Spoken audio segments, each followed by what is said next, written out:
This morning, want to speak about a little bit about a Okay, I'm going to give you a number to use. It's really long. Got a pencil? Yep, just a second. Yes, I'm ready. Okay. 8-7. Okay. We'll hopefully be able to move on without some other interruptions. Just technical Zoom stuff.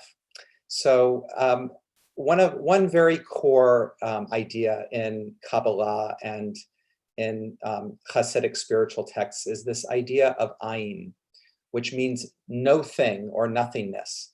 And the Baal Shem Tov was famous to say that the greatest knowledge is to know that we don't know. And I think a lot of us can resonate with that really life is a huge mystery. And when we're talking about knowledge, real knowledge, it's not about a collection of information, but instead it's about being able to be present with and perceive the moment in a way that allows us to see clearly. And so, one of the ways that this gets expressed in our tradition is a beautiful teaching on the opening of the book of Leviticus. And the book of Leviticus opens and it says, Vayikra Adonai, that God called to Moses.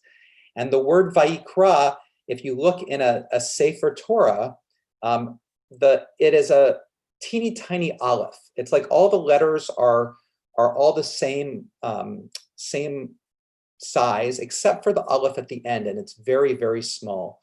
And the Kamarna Rebbe teaches that the reason why it's small is because if you just read Vayikra without the aleph, Vayiker, it means that Vayiker means that something just happened by chance or just happened to occur. And it says that Moses was so humble that when God called to him, he didn't think at all that it was because of anything that he deserved. He didn't take it on as an expression of his somethingness, but instead that it just happened to him, that he just happened to receive this. And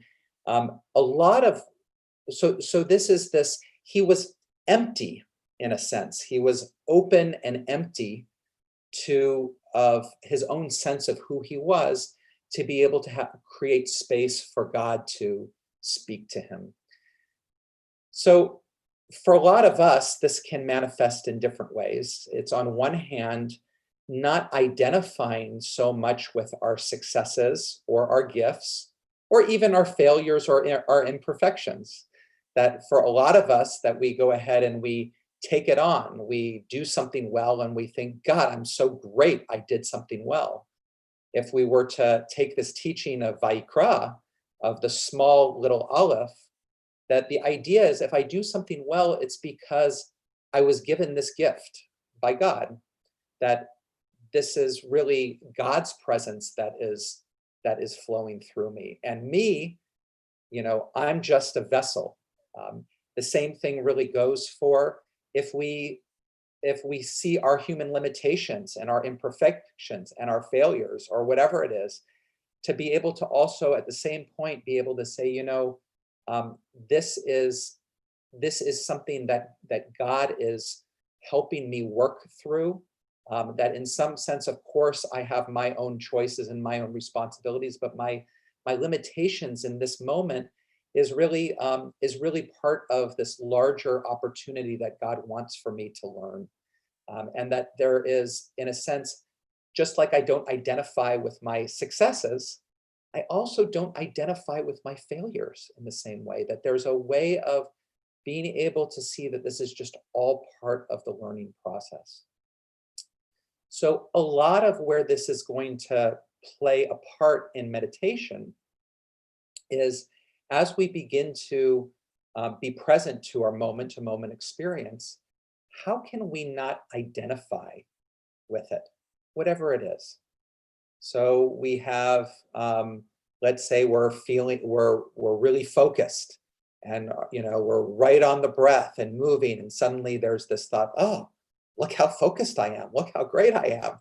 And again, being able to let go. It's not about me. It's not about me. You know, their focus is present right now. It's not me that's focused. Focus is present.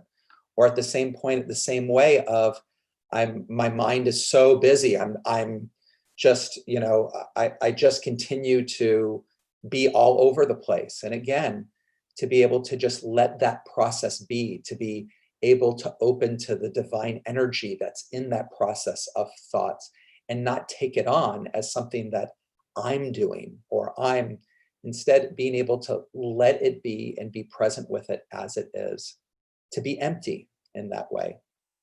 So we'll have an opportunity to practice this. And you can see also, I'll just mention that part of how this then begins to translate into our lives is that as things happen to us, and as we experience things, say things, do things, make choices the best that we can, that sometimes those choices are going to be choices that come with a lot of consciousness and awareness, and sometimes they're going to be very without consciousness and awareness.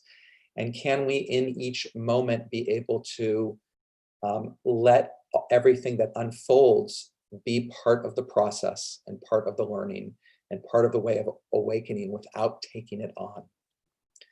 So we'll start with a nigun, a melody, and that will take us right into our silence. So I want to invite you to get into a comfortable position that you can sit for a period of time.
If your eyes aren't already closed, you can close them and bring your attention inside.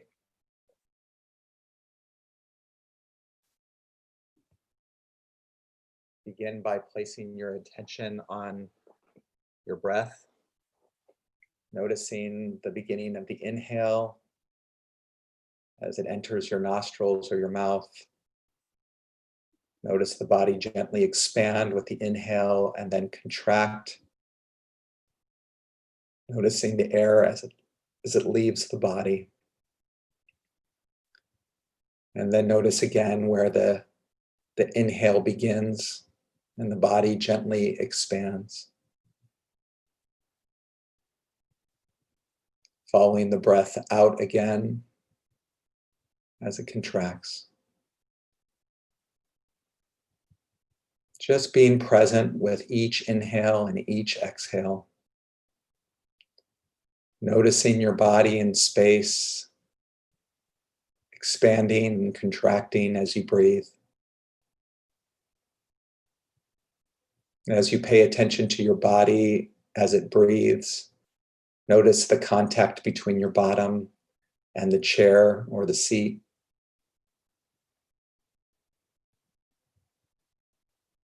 Notice the distance between the bottom of your spine and the top of your head. Pay attention to the contact between the bottom of your feet and the ground. Notice the position of your arms as they hang out of your shoulders.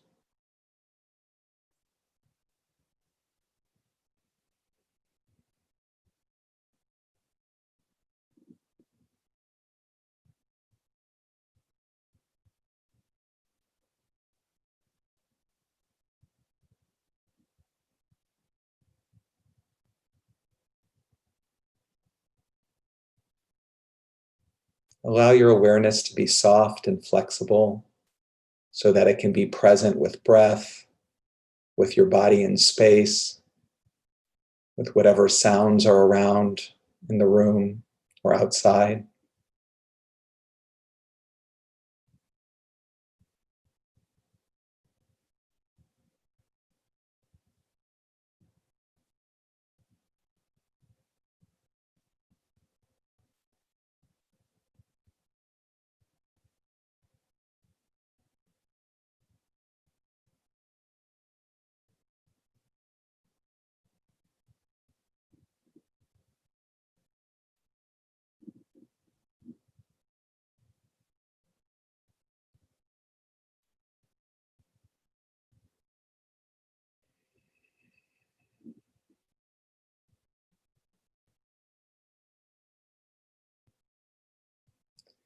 And as you pay attention to breath and body, everything in this moment, let your attention turn inwards. Let yourself sense the very awareness that is watching. Who is it that is watching this breath, this body, this moment? Who is looking?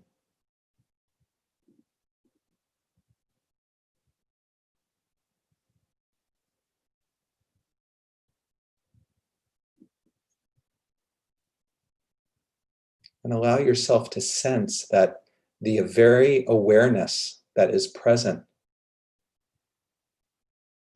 the very awareness that is watching breath, watching body,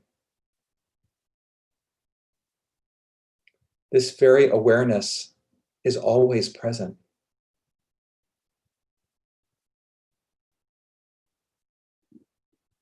It's present when we're awake through all of our activities. It's present when we sleep, being able to experience dream.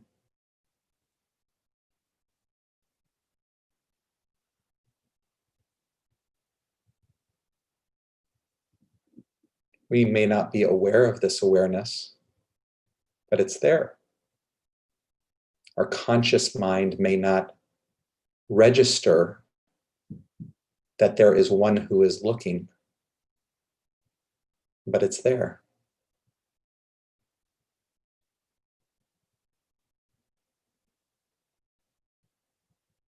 And if we allow ourselves to sense into this very awareness, to that which is looking, that which is watching,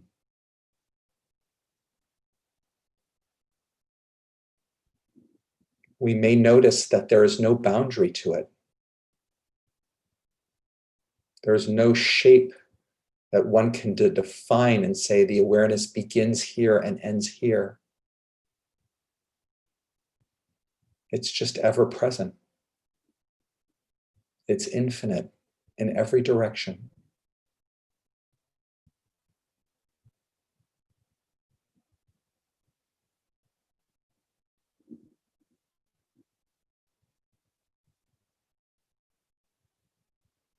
So even as I'm conscious and present to this experience of breath and body,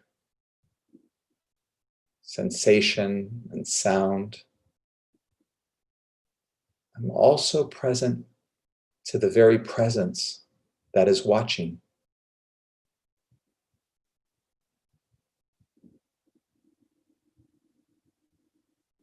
And if we notice this presence doesn't judge, doesn't evaluate,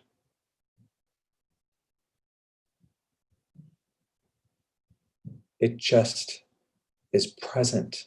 It witnesses in the most expansive way possible.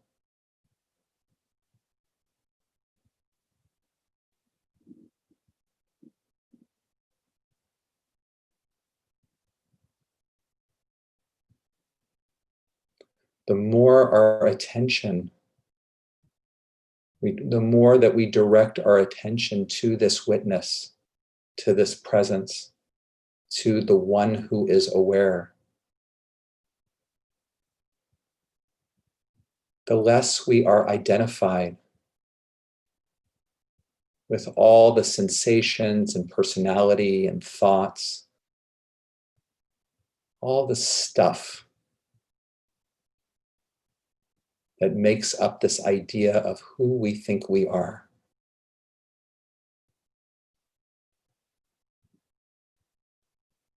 From the place of this awareness, from the one who is looking, all the thought forms, all the sensations are just phenomenon unfolding, alive energy unfolding in patterns.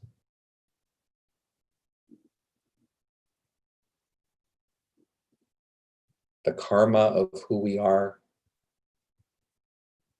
or who this particular set of patterns that we call ourselves by name.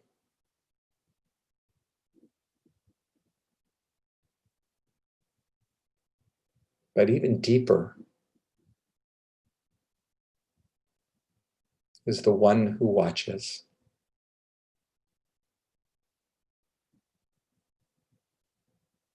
With the ever open eye and the ever open heart.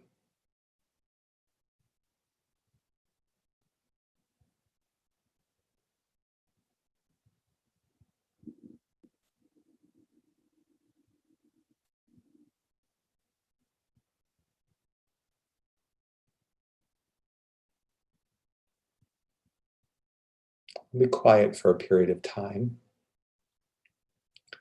And the invitation is to continue to sense into that very awareness and presence, the one that is watching.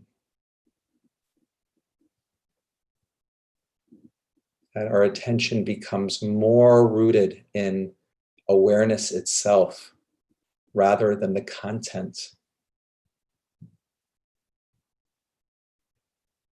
We can notice breath and body sensations and all of those things. But all of those is not who we are.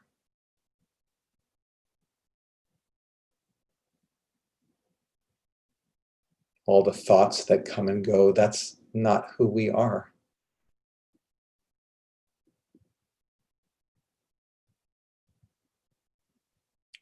Again and again, bring your intention into sensing into the very witness, the one who is looking.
Ay, ay, ay, ay, ay, ay.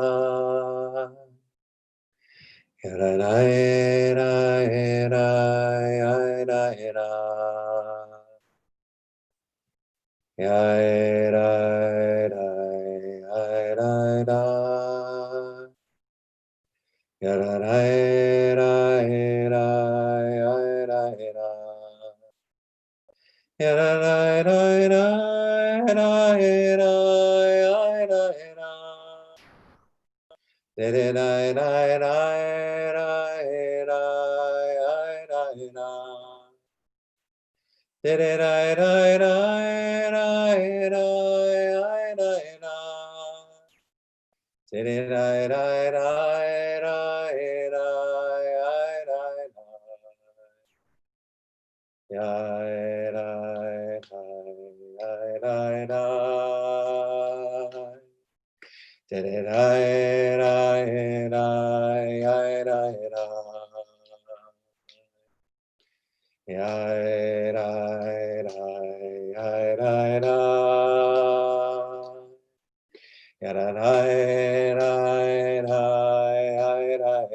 ay, ay,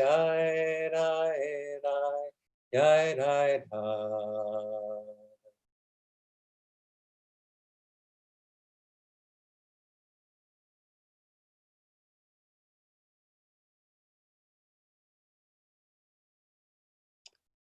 Thank you, everybody, for that wonderful set. Any comments, questions? This is a beginning to try to reflect on awareness itself. It's like trying to look at your own nose without a mirror, in a sense. How is that for people?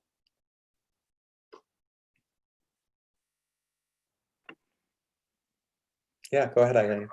I had an interesting experience. I was off. My mind was doing numbers on me, but I wasn't aware of it. And then suddenly I heard a bird chirping. God was chirping the bird to me to remind me, I swear, that I should get back on. And I got back on. It's like God sent the bird. And then I was back on with it. Yes, beautiful, beautiful. Yeah, anything becomes, it's really an interesting thing to say, what's responsible for the moment when we're kind of unconscious, just lost in whatever thought or sensation or dream-like world that we're in. And then all of a sudden we wake up in that moment. We realize, oh, I'm thinking, or I'm here in this. And how does that happen? Where does that awareness come from? Well, we certainly didn't choose. Did we choose the way that we usually think about we? Did we choose to suddenly wake up in that moment?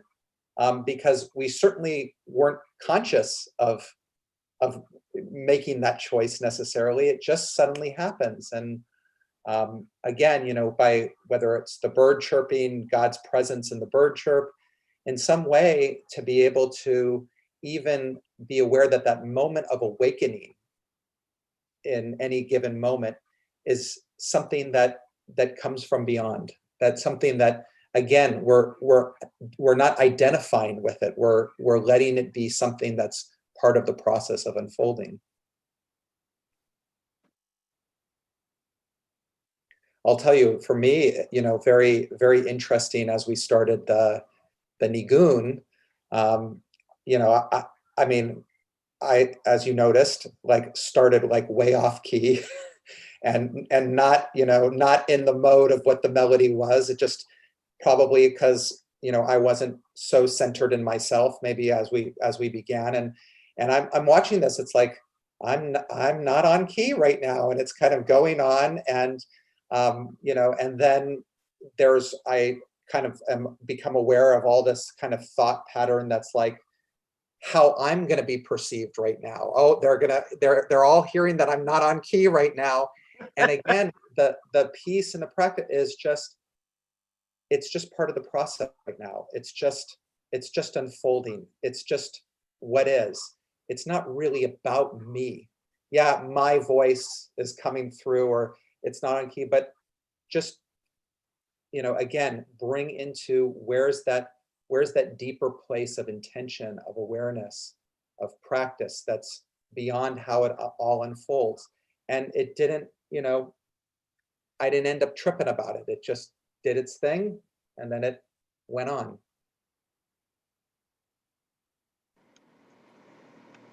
This is the first time that I've actually gone so deep under that when you started the Nigun after the silence, I actually jumped. To bring me back into the real world. So that was to me, very exciting. And any sense, Norma, of like,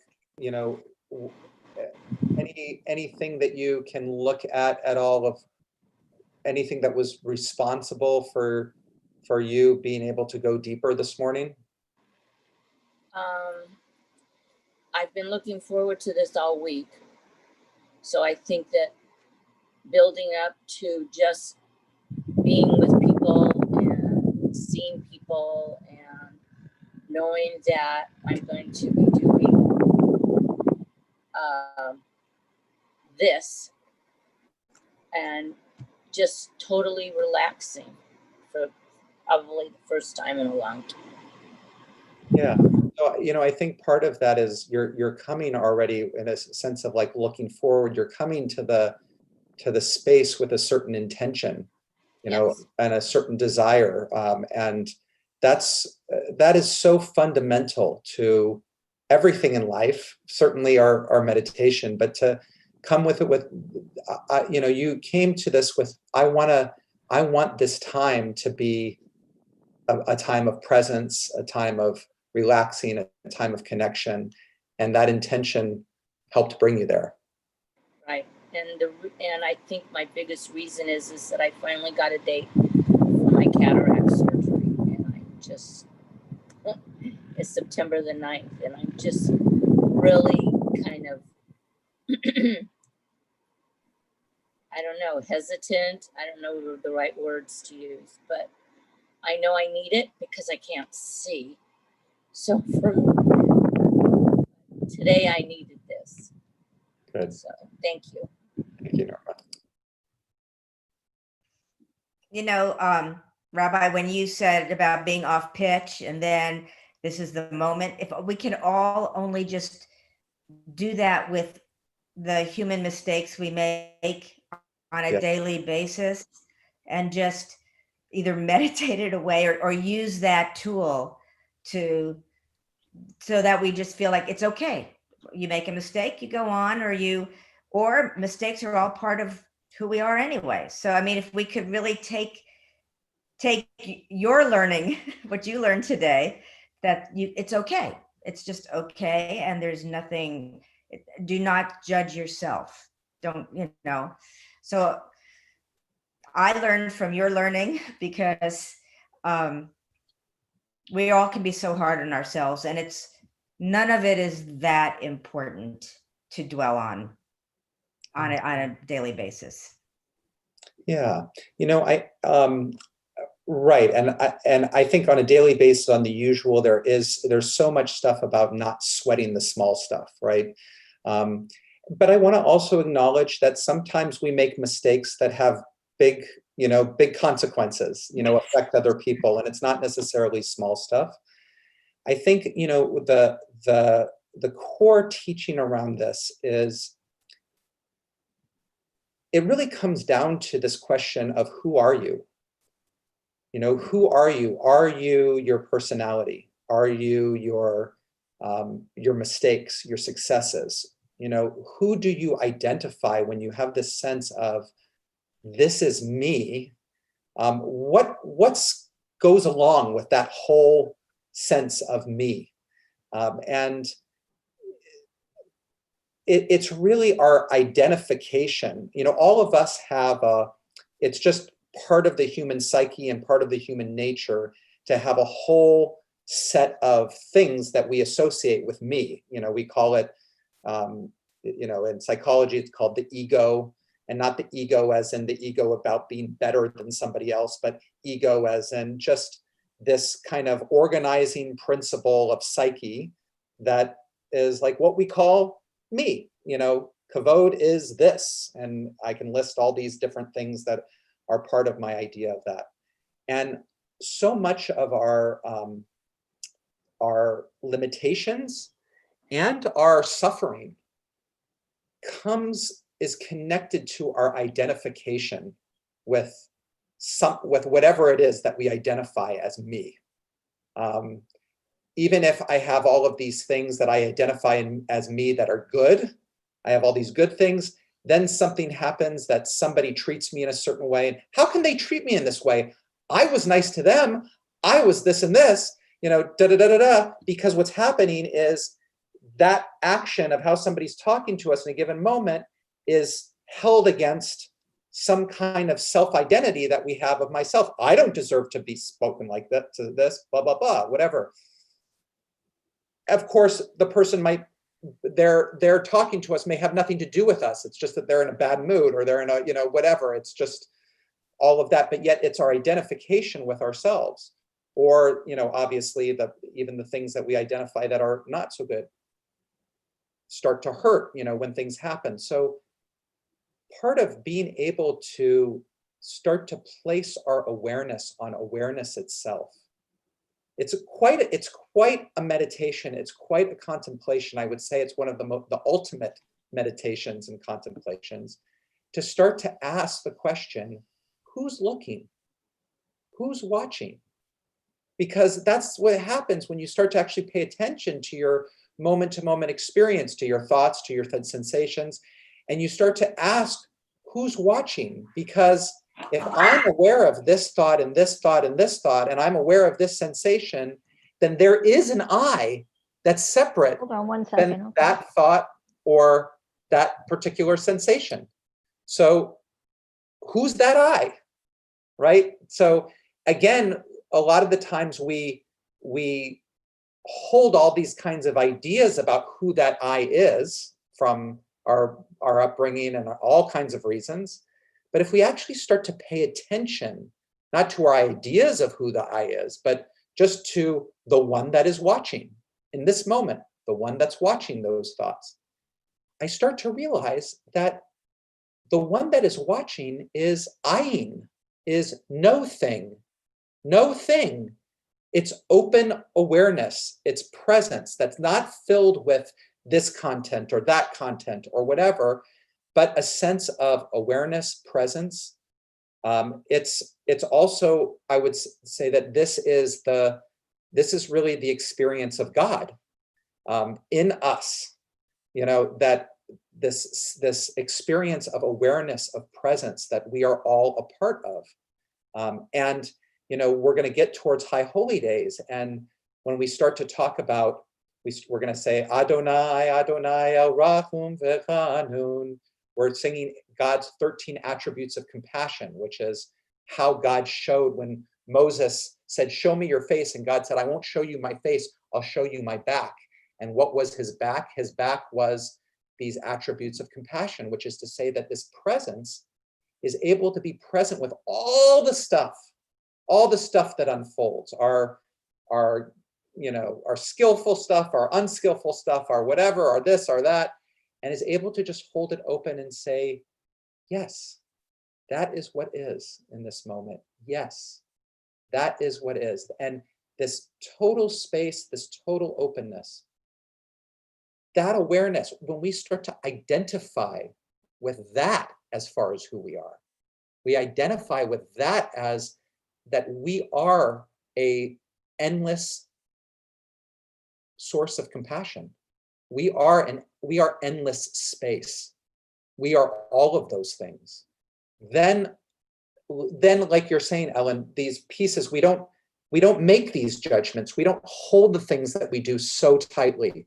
because, and yes, we'll do things that we have to do, we have to take responsibility for. We need to make amends to people that we hurt and do all of those things, but we can do those things without being so heavy. It can be just an opportunity for tikkun, for repair, for making the relationship better.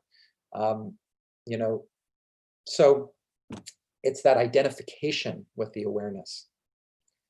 Any last comments? I just so appreciate when you mentioned the off key. It's like, what off key? I didn't notice any off key, but There you go. just such a wonderful experience to go. I went full circle from feeling one way to another, and it just was just trying to let it flow through, like you've talked about so many times. Yes. But I didn't hear any off key. Not There to make you feel better, I just didn't hear it. There you go. But that's all about, being hard on ourselves, or me being hard on myself. I might see something nobody else does. Yeah. Yeah. All right, everybody. Wonderful to be with you this week. Enjoy.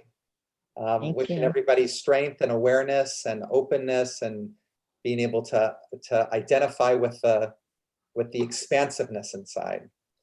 You all help me, remind me of all of that and practice that as we share all this together. So thank you. Namaste. Namaste.